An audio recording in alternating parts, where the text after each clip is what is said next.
الحمد لله الذي أنزل على عبده الكتاب ولم يجعل له عوجا قيما لينذر بأسا شديدا من لدنه ويبشر المؤمنين الذين يعملون الصالحات أن لهم أجرا حسنا ماكثين فيه أبدا وينذر الذين قالوا اتخذ الله ولدا ما لهم به من علم ولا لآبائهم كبرت كلمة تخرج من أفواههم إن يقولون إلا كذبا فلعلك باخع نفسك على آثارهم إن لم يؤمنوا بهذا الحديث أسفا إنا جعلنا ما على الأرض زينة لها لنبلوهم أيهم أحسن عملا وإنا لجاعلون ما عليها صعيدا جرزا أم حسبت أن أصحاب الكهف والرقيم كانوا من آياتنا عجبا إذ أوى الفتية إلى الكهف فقالوا ربنا آتنا من لدنك رحمة وهيئ لنا من أمرنا رشدا فضربنا على آذانهم في الكهف سنين عددا ثم بعثناهم لنعلم أي الحزبين أحصى لما لبثوا أمدا نحن نقص عليك نبأهم بالحق إنهم فتية آمنوا بربهم وزدناهم هدى وربطنا على قلوبهم إذ قاموا فقالوا ربنا رب السماوات والأرض لن ندعو من دونه إلها لقد قلنا إذا شططا هؤلاء قوم اتخذوا من دونه آلهة لولا يأتون عليهم بسلطان بين فمن أظلم ممن افترى على الله كذبا وإذ اعتزلتموهم وما يعبدون إلا الله فأووا إلى الكهف ينشر لكم ربكم من رحمته ويهيئ لكم من أمركم مرفقا وترى الشمس إذا طلعت تزاور عن كهفهم ذات اليمين وإذا غربت تقرضهم ذات الشمال وهم في فجوة منه ذلك من آيات الله من يهد الله فهو المهتد ومن يضلل فلن تجد له وليا مرشدا وتحسبهم أيقاظا وهم رقود ونقلبهم ذات اليمين وذات الشمال وكلبهم باسط ذراعيه بالوصيد لو اطلعت عليهم لوليت منهم فرارا ولملئت منهم رعبا وكذلك بعثناهم ليتساءلوا بينهم قال قائل منهم كم لبثتم قالوا لبثنا يوما أو بعض يوم قالوا ربكم أعلم بما لبثتم فابعثوا أحدكم بورقكم هذه إلى المدينة فلينظر أيها أزكى طعاما فليأتكم برزق منه وليتلطف ولا يشعرن بكم أحدا إنهم إن يظهروا عليكم يرجموكم أو يعيدوكم في ملتهم ولن تفلحوا إذن أبدا وكذلك أعثرنا عليهم ليعلموا أن وعد الله حق وأن الساعة لا ريب فيها إذ يتنازعون بينهم أمرهم فقالوا ابنوا عليهم بنيانا ربهم أعلم بهم قال الذين غلبوا على أمرهم لنتخذن عليهم مسجدا سيقولون ثلاثة رابعهم كلبهم ويقولون خمسة سادسهم كلبهم رجما بالغيب ويقولون سبعة وثامنهم كلبهم قل ربي أعلم بعدتهم ما يعلمهم إلا قليل فلا تمار فيهم إلا مراء ظاهرا ولا تستفت فيهم منهم أحدا ولا تقولن لشيء إني فاعل ذلك غدا إلا أن يشاء الله واذكر ربك إذا نسيت وقل عسى أن يهديني ربي وقل عسى أن يهديني ربي لأقرب من هذا رشدا ولبثوا في كهفهم 300 سنين وازدادوا 9 قل الله أعلم بما لبثوا له غيب السماوات والأرض أبصر به وأسمع ما لهم من دونه من ولي ولا يشرك في حكمه أحدا واتل ما أوحي إليك من كتاب ربك لا مبدل لكلماته ولن تجد من دونه ملتحدا واصبر نفسك مع الذين يدعون ربهم بالغداة والعشي يريدون وجهه ولا تعد عيناك عنهم تريد زينة الحياة الدنيا ولا تطع من أغفلنا قلبه عن ذكرنا واتبع هواه وكان أمره فرطا وقل الحق من ربكم فمن شاء فليؤمن ومن شاء فليكفر إنا أعتدنا للظالمين نارا أحاط بهم سرادقها وإن يستغيثوا يغاثوا بماء كالمهل يشوي الوجوه بئس الشراب وساءت مرتفقا إن الذين آمنوا وعملوا الصالحات إنا لا نضيع أجر من أحسن عملا أولئك لهم جنات عدن تجري من تحتهم الأنهار يحلون فيها من أساور من ذهب ويلبسون ثيابا خضرا من سندس واستبرق متكئين فيها على الأرائك نعم الثواب وحسنت مرتفقا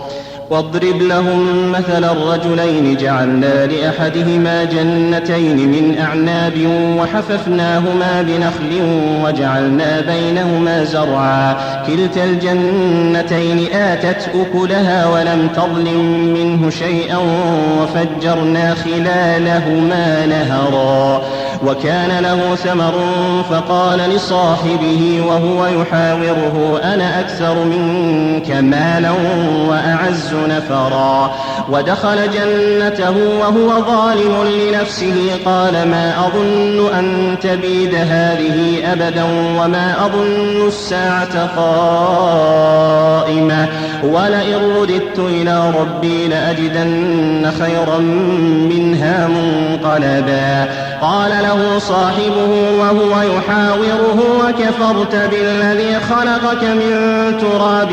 ثم من نطفة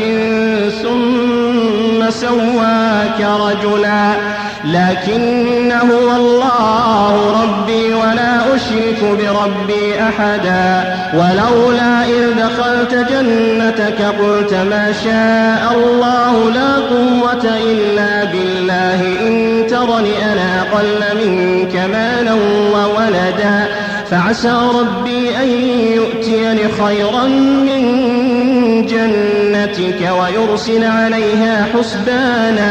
ويرسل عليها حسبانا من السماء فتصبح صعيدا زلقا أو يصبح ماؤها غورا فلن تستطيع له طلبا وأحيط بثمره فأصبح يقلب كفيه على ما أنفق فيها وهي خاوية على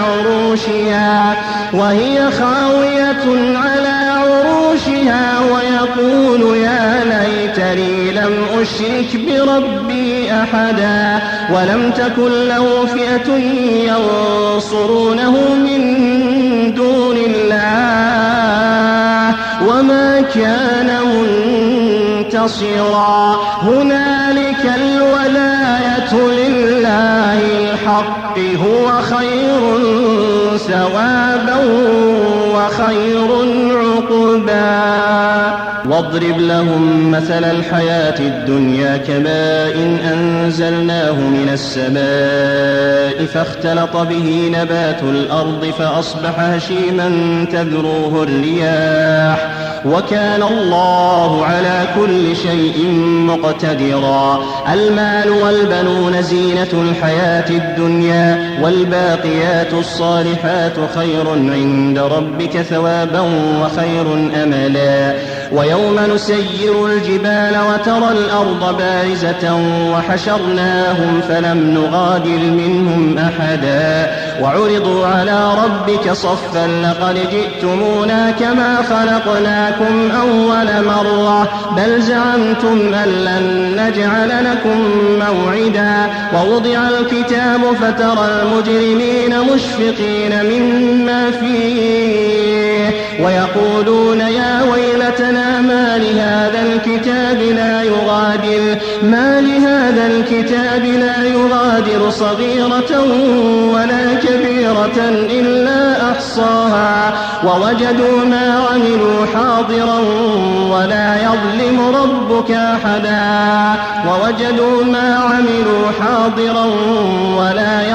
ربك أحدا. وإذ قلنا للملائكة اسجدوا لآدم فسجدوا إلا إبليس كان من الجن ففسق عن أمر ربه أفتتخذونه وذريته أولياء من دوني وهم لكم عدو بئس للظالمين بدلا. ما أشهدتهم خلق السماوات والأرض ولا خلق أنفسهم وما كنت متخذ المضلين عضدا. ويوم يقول نادوا شركائي الذين زعمتم فدعوهم فلم يستجيبوا لهم وجعلنا بينهم موبقا. ورأى المجرمون النار فظنوا أنهم مواقعوها ولم يجدوا عنها مصرفا. ولقد صرفنا في هذا القرآن للناس من كل مثل وكان الإنسان أكثر شيء جدلا. وما منع الناس أن يؤمنوا إذ جاءهم الهدى ويستغفروا ربهم إلا أن تأتيهم سنة الأولين أو يأتيهم العذاب قبلا. وما نرسل المرسلين إلا مبشرين ومنذرين ويجادل الذين كفروا بالباطل ليدحضوا به الحق واتخذوا آياتي وما أنذروا هزوا. ومن أظلم ممن ذكر بآيات ربه فأعرض عنها ونسي ما قدمت يداه إنا جعلنا على قلوبهم أكنة أن يفقهوا وفي آذانهم وقرا وإن تدعهم إلى الهدى فلن يهتدوا إذا أبدا. وربك الغفور ذو الرحمة لو يؤاخذهم بما كسبوا لعجل لهم العذاب بل لهم موعد لن يجدوا من دونه موئلا. وتلك القرى أهلكناهم لما ظلموا وجعلنا لمهلكهم موعدا. وإذ قال موسى لفتاه لا أبرح حتى أبلغ مجمع البحرين أو أمضي حقبا فلما بلغا مجمع بينهما نسيا حوتهما فاتخذ سبيله في البحر سرابا. فلما جاوزا قال لفتاه آتنا غداءنا لقد لقينا من سفرنا هذا نصبا. قال أرأيت إذ أوينا إلى الصخرة فإني نسيت الحوت وما أنسانيه إلا الشيطان أن أذكره واتخذ سبيله في البحر عجبا قال ذلك ما كنا نبغ فارتدا على آثارهما قصصا. فوجدا عبدا من عبادنا آتيناه رحمة من عندنا وعلمناه من لدنا علما. قال له موسى هل أتبعك على أن تعلمني مما علمت رشدا قال إنك إنك لن تستطيع معي صبرا وكيف تصبر على ما لم تحط به خبرا قال ستجدني إن شاء الله صابرا ولا أعصي لك أمرا قال فإن اتبعتني فلا تسألني عن شيء حتى أحدث لك منه ذكرا فانطلقا حتى إذا ركبا في السفينة خرقها قال أخرقتها لتغرق أهلها لقد جئت شيئا إمرا قال ألم أقل إنك لن تستطيع معي صبرا قال لا تؤاخذني بما نسيت ولا ترهقني من أمري عسرا فانطلقا حتى إذا لقيا غلاما فقتله قال أقتلت نفسا زكية بغير نفس لقد جئت شيئا نكرا قال ألم أقل لك إنك لن تستطيع معي صبرا قال إن سألتك عن شيء بعدها فلا تصاحبني قد بلغت من لدني عذرا فانطلقا حتى إذا أتيا أهل قرية استطعما أهلها فأبوا أن يضيفوهما فوجدا فيها جدارا يريد أن ينقض فأقامه قال لو شئت لاتخذت عليه أجرا قال هذا فراق بيني وبينك سأنبئك بتأويل ما لم تستطع عليه صبرا أما السفينة فكانت لمساكين يعملون في البحر فأردت أن أعيبها وكان وراءهم ملك يأخذ كل سفينة غصبا وأما الغلام فكان أبواه مؤمنين فخشينا أن يرهقهما طغيانا وكفرا فأردنا أن يبدلهما ربهما خيرا منه زكاة وأقرب رحما وأما الجدار فكان لغلامين يتيمين في المدينة وكان تحته كنز لهما وكان أبوهما صالحا فأراد ربك أن يبلغا أشدهما ويستخرجا كنزهما رحمة من ربك وما فعلته عن أمري ذلك تأويل ما لم تسطع عليه صبرا ويسألونك عن ذي القرنين قل سأتلو عليكم منه ذكرا إنا مكنا له في الأرض وآتيناه من كل شيء سببا فأتبع سببا حتى إذا بلغ مغرب الشمس وجدها تغرب في عين حمئة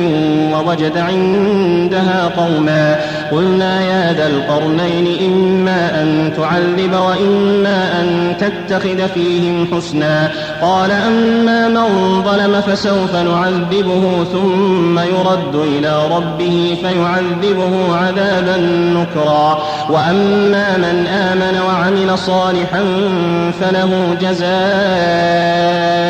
الحسنى وسنقول له من أمرنا يسرا ثم أتبع سببا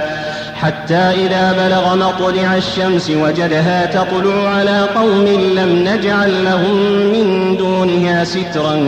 كذلك وقد أحطنا بما لديه خبرا ثم أتبع سببا حتى إذا بلغ بين السدين وجد من دونهما قوما لا يكادون يفقهون قولا قالوا يا ذا القرنين إن يأجوج ومأجوج مفسدون في الأرض فهل نجعل لك خرجا على أن تجعل بيننا وبينهم سدا قال ما مكني فيه ربي خير فأعينوني بقوة أجعل بينكم وبينهم ردما آتوني زبر الحديد حتى إذا ساوى بين الصدفين قال انفخوا حتى إذا جعله نارا قال آتوني أفرغ عليه قطرا فما استطاعوا أن يظهروه وما استطاعوا له نقبا قال هذا رحمة من ربي فإذا جاء وعد ربي جعله دكاء وكان وعد ربي حقا وتركنا بعضهم يومئذ يموج في بعض ونفخ في الصور فجمعناهم جمعا وعرضنا جهنم يومئذ للكافرين عرضا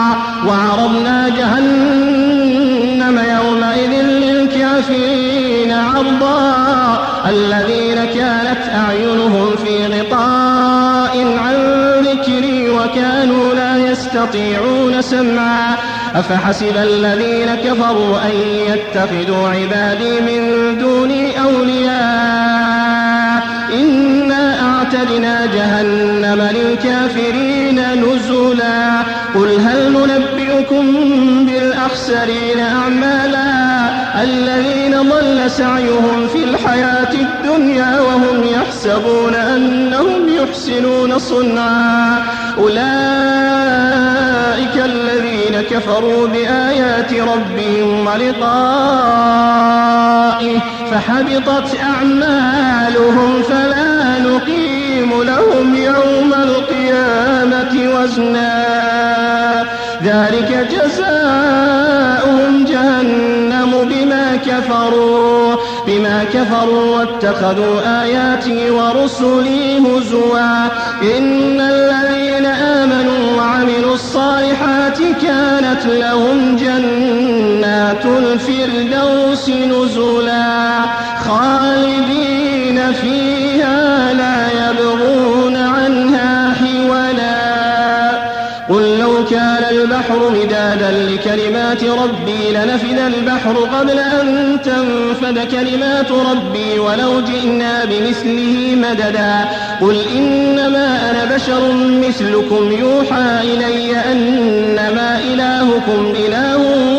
واحد فمن كان يرجو لقاء